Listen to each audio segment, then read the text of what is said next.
안녕하세요. 저희 계속해서 민수기 14장 공부하도록 하겠습니다. 저희가 오늘 14장을 공부하는데요. 전체를 다 보진 않고요.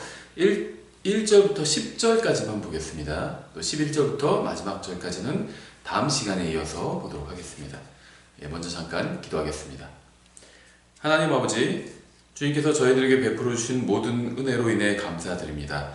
저희가 이 민수기 말씀을 통해서 정말 주님께서 원하시는 것이 무엇이고 또 저희가 믿음이 더욱더 자라가기 위해서 무엇을 해야 하는지 분명히 알 수 있도록 도와주시기 원합니다.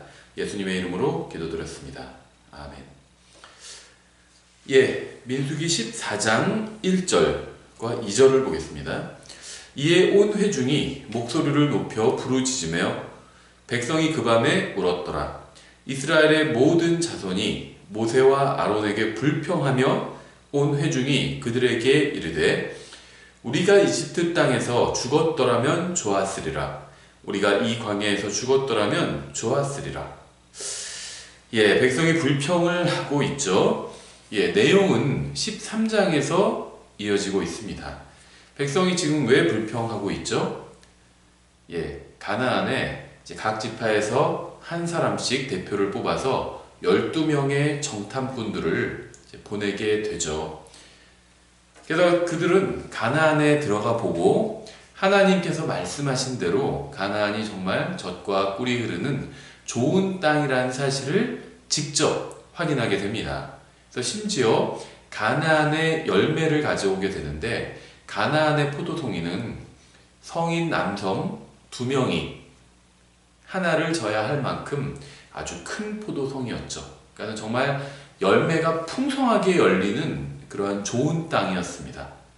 그래서 가나안 민족은 아주 강한 민족이었죠. 민족이 강하게 성장할 수 있도록 가나안은 아주 좋은 땅이었습니다.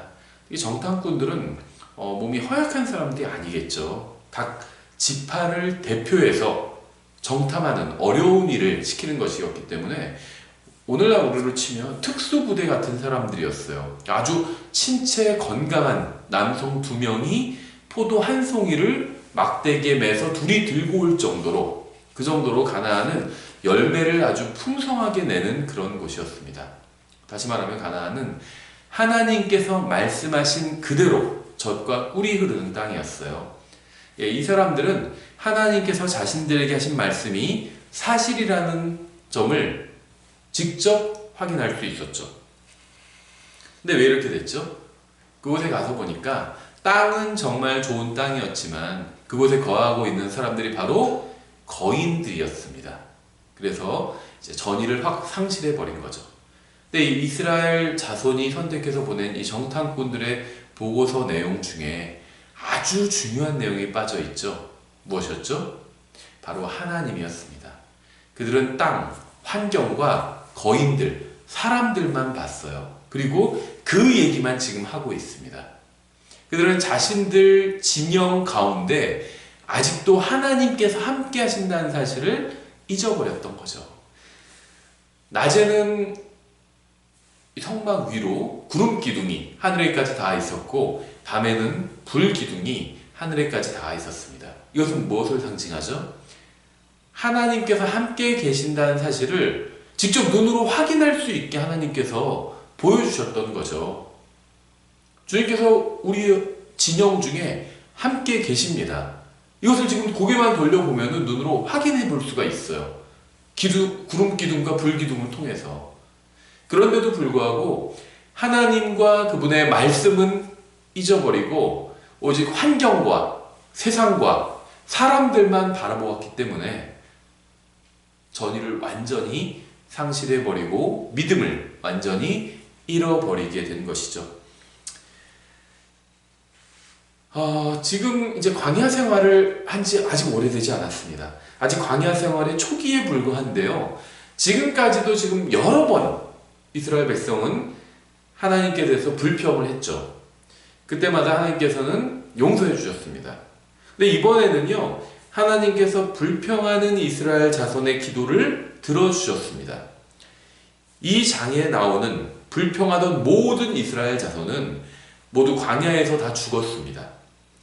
주님께서는 그동안 그들의 불평에도 불구하고 모세의 중보로 인해서 그들을 용서해 주시고 그들이 믿음으로 살 수 있는 기회를 주신 거죠.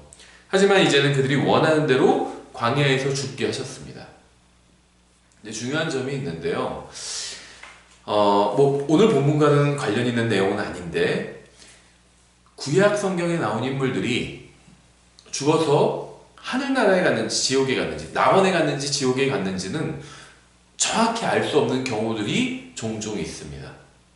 예를 들면 아브라함이나 다윗 같은 경우에는 분명히 죽어서 낙원에 갔죠. 우린 그런 사실을 어떻게 알 수 있죠?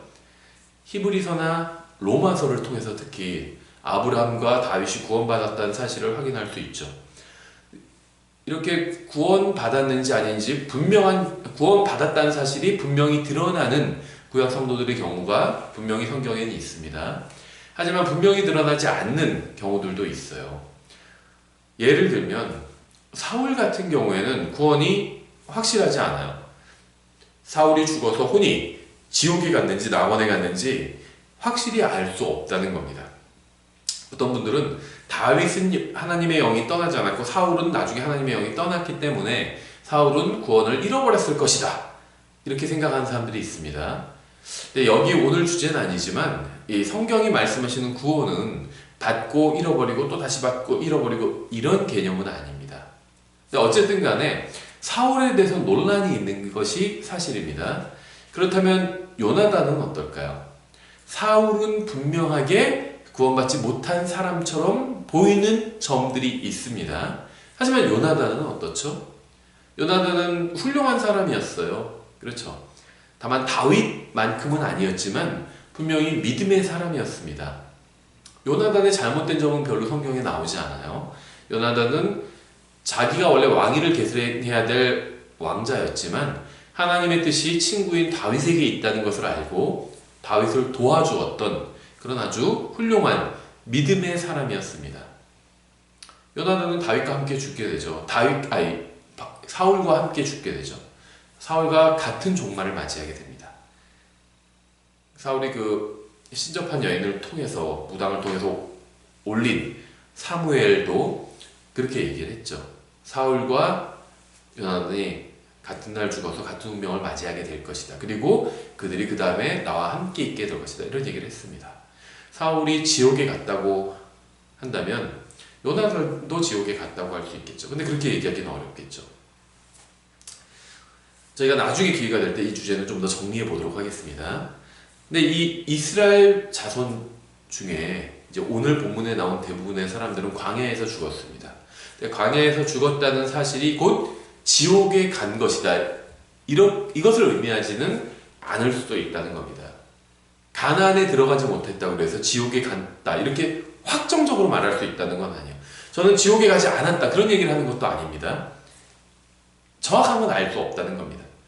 우리가 알 수 없는 것은 모르는 채로 그대로 두어야 해요. 모르는 걸 억지로 풀려고 해서는 안 됩니다. 그건 사적 해석이에요. 오늘 불평한 본문에 나온, 이 민수기 14장 본문에 나온 사람들은 불평을 했죠. 그리고 가나안에 들어가지 못했습니다. 모세도 가나안에 들어가지 못했죠. 그렇다고 해서 모세가 지옥에 갔다, 이렇게 얘기할 수는 없겠죠. 그게 첫 번째 포인트고요. 두 번째 포인트는 보다 더 근본적인 것인데, 오늘 이 본문에 나온 사람들, 이 사람들은 분명히 불평을 했고 그 벌로 가나안에 들어가지 못했습니다. 하지만 이 사람들은 출애굽기에서 어린 양의 피로 구속받은 사람들이었죠. 그래서 이 사람들이 단순히 다 지옥에 갔다, 이렇게 말하기는 힘들 수 있다는 겁니다. 그래서 구원받은 것과, 구원은요 신약시대나 구약시대나 다 믿음으로 받습니다. 하나님, 창조주 하나님의 존재를 인정하고 믿고 그분 앞에서 자기가 죄인이라는 사실을 인정하고 용서를 구하면 구원받을 수 있는 거예요. 구원받은 사람들은 다 이렇게 구원받았습니다. 십자가 옆에 달린 강도도 이렇게 구원받았고요. 또 바리새인과 세리의 비유에 나오는 그 세리도 이런 식으로 구원받았죠. 의롭다함을 받았죠. 그래서 우리가 주의해야 될 것은요, 혼의 구원과 또 하나님의 말씀에 순종해서 말씀대로 사는 것은 분리해야 합니다. 신약시대의 사람들은 혼의 구원을 어떻게 받죠? 예수님을 믿고 구원받죠. 하나님의 말씀대로 사는 데 있어서는 구원받은 사람들이 대부분 실패를 합니다. 그렇다고 해서 구원을 취소할 수는 없는 거죠. 그래서 구원받는 것과 그 다음에 하나님의 말씀대로 사는 것은 분리해서 봐야 한다는 겁니다. 오늘 본문에 나온 이 이스라엘 백성들, 하나님의 말씀을 믿지 않고 불평하는 이 사람들은 구원받았는지 아닌지는 우리가 확실히 알 수는 없습니다. 하지만 이 사람들이 구원받았다 할지라도 분명한 점은 이 사람들이 말씀대로 사는 데에는 실패했다는 것을 우리가 알 수 있겠죠. 그래서 우리가 오늘 이 사람들에 대해서 살펴보면서 영적 교훈을 배울 수 있어야 되겠죠. 그래서 하나님께서는요, 이번에는요, 이 이스라엘 백성의 기도에 응답해 주셨어요. 그러니까는 예스로 응답한다고 해서 하나님께서 기도에 응답하시는 방법들이 4가지가 있는데 그 중에서 예스가 첫 번째죠. 그 다음에 노가 있고요. 그 다음에 기다려라 있고요. 그 다음에 더 이상 기도하지 말라. 이런 응답도 있어요. 그런데 하나님께서 예스로 응답해 주셨다고 해서 그것이 항상 좋은 응답이다. 이렇게만 볼 수는 없다는 겁니다. 이 사람들이 기도한 게 뭐였죠? 요구한 게 이 광야에서 우리를 죽으면 좋겠다 이런 기도를 했죠. 하나님께서는 아멘으로 응답해 주셨습니다. 주님께서는 그동안 그들의 불평에도 불구하고 모세의 중보로 인해서 그들을 용서해 주시고 또 그들이 믿음으로 살 수 있는 기회를 주셨습니다. 하지만 이제는 그들이 원하는 대로 광야에서 죽게 하셨습니다. 3절 어찌하여 주께서는 우리를 이 땅으로 데려와 칼에 쓰러지게 하는가? 아직 칼에 쓰러지지도 않았어요. 자기들 생각이죠. 우리의 아내와 자녀들이 탈취물이 되리니 아직 일어날 일도 아닙니다. 우리가 이집트로 돌아가는 것이 낫지 아니하랴 하고 주님께서는 그들을 가나안 땅으로 인도하셔 그 땅을 그들에게 주시겠다고 말씀하셨습니다. 약속해 주셨죠. 하지만 그들은 주님의 말씀을 믿지 않았기 때문에 어찌하여 주께서는 우리를 이 땅으로 데려와 칼에 쓰러지게 하는가라고 묻고 있는 겁니다. 그들은 주님께서 하시는 말씀을 진지하게 듣지도 않았고 믿지도 않았습니다. 4절 서로 이르되 우리가 대장 한 명을 세우고 이집트로 돌아가자 하매 나중에 나오는데요. 이스라엘 백성이 왕을 구했죠. 왜 왕을 구했죠? 다른 민족들처럼 되기 위해서 왕을 구했죠. 그리고 그것은 곧 무엇을 의미하는 것이었죠? 하나님께서 그들의 왕이라는 사실을 부인하는 것이었죠. 여기도 마찬가지입니다. 하나님께서 모세라는 인도자를 주셨는데요. 이 사람은 하나님의 말씀대로 인도하는 사람이었죠. 근데 이스라엘 백성은 하나님의 말씀을 거부했습니다. 그러자 하나님께서 주신 인도자도 사역자도 거부해버린 것이죠. 그래서 새로운 사역자, 하나님의 말씀대로 하지 않아도 된다고 하는 그런 사역자를 한 명 우리가 세우자 이렇게 얘기하는 거죠. 요즘은요 교회가 참 많아요. 참 어떻게 보면 편리하게 신앙생활을 하는 아주 위험한 시대입니다. 하나님의 말씀대로 해야 된다고 가르치고요. 성경 읽기를 강조하고요. 말씀을 높이고 성경을 강조하면 사람들이 교회를 떠나갑니다. 왜 자꾸 말씀대로 하라고 그래? 왜 자꾸 성경 읽으라고 그래? 뭐 교회가 여기만 있나? 뭐 우리가 다른 교회 가지 뭐. 그거가 지금 똑같은 얘기를 하고 있는 거예요. 우리가 대장 한 명 세우고 이집트로 돌아가자. 뭐 모세만 인도자, 뭐 인도자 모세만 있나? 다른 사람 세우면 되지 뭐. 이런 얘기를 하고 있는 거죠. 그들은 하나님에 관한 모든 것을 잊고 다시 예전으로 돌아가고자 했습니다. 이것이 바로 주님의 일에 대한 육신의 전형적인 반응이에요. 육신은 언제나 구원받기 이전에 죄를 즐기던 상태로 돌아가려는 성향이 있습니다. 마치 중력과 같아요. 중력은 끌어당기는 힘이죠. 육신도 그런 성향을 가지고 있어요. 죄로 돌아가고자 하는 그런 성향. 육신은 항상 이렇게 하나님의 말씀을 믿기를 거부하고 불평하고 구원받기 전의 생활을 그리워합니다. 하지만 그것은 아무 유익도 없을 뿐 아니라 하나님께서 주신 복을 누릴 수 없게 만들 뿐입니다. 계속해서 5절부터 10절까지 보겠습니다. 그때 모세와 아론이 이스라엘 자손의 온 회중의 집회 앞에서 얼굴을 대고 엎드리니라. 뭐 여기서 모세뿐만 아니라 아론도 눈치챘어요. 영적이지 않은 어떤 면에 있어서는 이 아론도 눈치챘습니다. 이거는 이거 대단히 지금 주님께서 진노하시겠구나. 그 땅을 탐지한 자들 중에서 눈의 아들 여호수아와 여분네 아들 갈렙이 자기 옷을 찢고 이스라엘 자손의 온 무리에게 말하여 이르되 우리가 두루 다니며 탐지한 땅은 매우 좋은 땅이니라. 주께서 우리를 기뻐하시면 우리를 이 땅으로 데리고 들어가시고 그것을 우리에게 주시리라. 그것은 젖과 꿀이 흐르는 땅이니라. 오직 너희는 주를 대적하여 반역하지 말며 또 그 땅의 백성을 두려워하지 말라. 그들은 우리의 양식이니라. 그들의 방어자는 그들에게서 떠났고 주께서는 우리와 함께 계시느니라. 그들을 두려워하지 말라 하였으나 온 회중이 그들을 돌로 치려 하매 주의 영광이 회중의 성막에서 이스라엘의 모든 자손 앞에 나타나니라. 여호수아와 갈렙은 이스라엘 자손이 잊어버린 분을 잊지 않았습니다. 이 두 사람은 모든 문제 해결책이 하나님께 있다는 사실을 너무나도 잘 알고 있었어요. 다른 사람들이 세상과 환경과 원수들, 거인들을 볼 때 이 두 사람은 하나님을 봤습니다. 그리고 하나님의 말씀을 붙들었습니다. 하나님이 어떤 분이신지 알고 그분을 진정으로 믿는다면 여호수아와 갈렙 같은 반응이 나올 수밖에 없습니다. 그들은 전능하신 하나님을 알았기 때문에 사람을 두려워하지 않았습니다. 거인도 두려워하지 않았고요. 잘못된 내용을 보고한 10명의 다수도 두려워하지 않았어요. 이런 말이 있죠. 하나님과 함께라면 혼자라도 다수가 된다. 하나님의 말씀을 붙들면 돼요. 많은 사람들이, 심지어 모든 사람이 반대한다 할지라도 하나님께서 말씀하신 것을 붙들고 있다면 그것이 곧 다수입니다. 다수가 두렵지 않아요. 하나님과 함께 있다면. 하나님은 모든 것보다 크신 분이고 모든 사람보다 훨씬 더 많은 분입니다. 하나님이. 이 두 사람은요, 하나님의 말씀을 믿었기 때문에 그 말씀대로 행하려고 했습니다. 우리는 주님을 섬긴다고 하면서 주님의 말씀대로 행하는 것을 두려워하거나 주저할 때가 너무나도 많아요. 사람들이 받아들이지 않거나 거부한다는 핑계로 복음을 전하지 않을 때도 있습니다.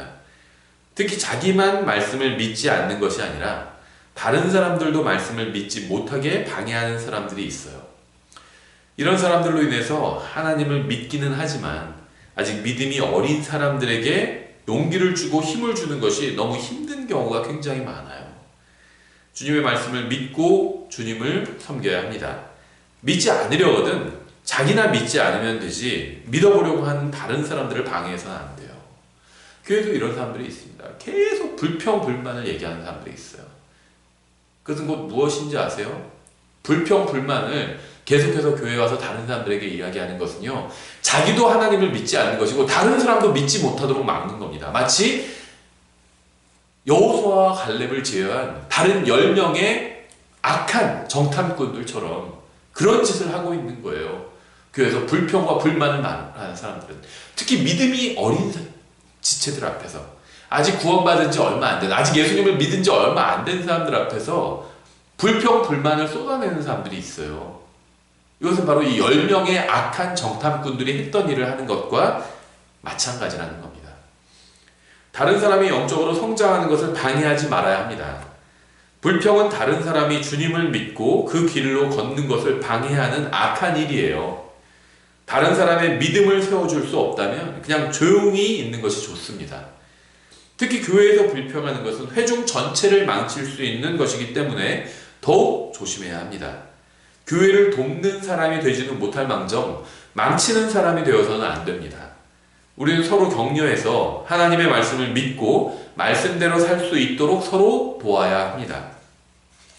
여호수아와 갈렙을 제외한 10명의 정탐꾼은 주님의 말씀이 아니라 세상을 바라봤기 때문에 악한 보고를 했습니다. 육신의 눈으로 세상을 바라보지 말고 믿음의 눈으로 주님의 약속을 바라봐야 승리할 수 있고 주님께서 주신 복을 누릴 수 있습니다. 무엇보다 다른 사람이 주님의 말씀을 믿고 그대로 말씀을 행할 수 있도록 도와야 합니다. 그 무엇을 하고 무슨 말을 하든 다른 사람이 말씀을 믿는 것을, 또 말씀을 믿는 믿음으로 살도록 돕지 않고 오히려 방해를 한다면 그건 대단히 잘못된 일을 하고 있는 거예요. 아주 하나님 앞에서 사악한 짓을 하고 있는 겁니다. 히브리서 3장 문맥에 오늘 나온 민수기 14장 본문에 대한 해설이 있어요. 히브리서 3장 4절부터 보시면요. 집마다 지은 사람이 있을 때 모든 것을 지으신 분은 하나님이시니라. 또 모세는 참으로 나중에 말하게 될 그것들을 증언하기 위해 그분의 온 집에서 종으로서 신실하였을 때 그리스도께서는 자신의 집을 다스리는 아들로서 신실하셨으니 우리가 소망의 확신과 기쁨을 끝까지 굳게 붙들면 우리가 그분의 집이니라. 주님의 말씀을 믿었다면 확신을 끝까지 붙들어야 합니다. 말씀에 대한 확신 가운데 있지 않으면 마음이 강팍해지기 때문이에요. 눈으로 보이는 것들로 인해서 믿음이 흔들려서는 안 됩니다. 이 세상에 있는 그 어떤 문제도 주님보다 크지 않아요. 그 어떤 적도 주님보다 강하지 않습니다. 주님이 아닌 다른 것을 보고 마음이 빼앗겨 버리면 확신을 놓치게 되고 결국 마음은 완악해지게 됩니다. 이러한 함정에 빠지지 않으려면 말씀이 마음속에서 떠나지 않게 해야 합니다. 히브리서 3장 7절 그러므로 성령님께서 이르시기를 오늘 너희가 그분의 음성을 듣거든. 오늘 우리에게 필요한 것은 먼저 주님의 말씀을 듣는 겁니다. 사람들이 하는 말씀대로 할 수 없다는 이 불신의 말을 하죠. 말씀대로 살 수가 없어. 불신의 말. 또 하나님에 대한 불평 이런 걸 듣지 말고 주님의 음성에 귀를 기울여야 합니다. 성령님에 의하면 오늘 우리에게 필요한 것은 주님께서 주신 말씀을 통해서 주님의 음성을 듣는 겁니다. 3장 8절 계속해서 9절, 8절, 9절 경노하게 하던 때와 광야에서 시험하던 날에 한 것 같이 너희 마음을 강팍하게 하지 말라. 그때 너희 조상들이 나를 시험하여 입증하고 40년 동안 내가 행한 일들을 보았느니라. 이스라엘 자손은 광야에서 주님을 경노하게 했습니다. 주님께서 말씀하신 것을 믿지 않고 불평을 하는 것은 마음을 강팍하게 하는 것이고요. 주님을 진노하게 하는 겁니다. 3장 10절 그러므로 내가 그 세대로 인해 근심하여 이르기를 그들은 항상 마음속으로 잘못하며 내 길들을 알지 못하였도다 하였노라. 이에 내가 진노하여 맹세하기를 그들은 내 안식에 들어오지 못하리라 하였도다 하시나니 형제들아 너희 중에 어떤 사람에게 믿지 아니하는 악한 마음이 있어 살아계신 하나님을 떠나는 일이 생기지 아니하도록 조심하라. 이 말씀에 의하면 10명의 정탐꾼이 악한 보고를 한 이유는 그들의 마음이 악했기 때문이었습니다.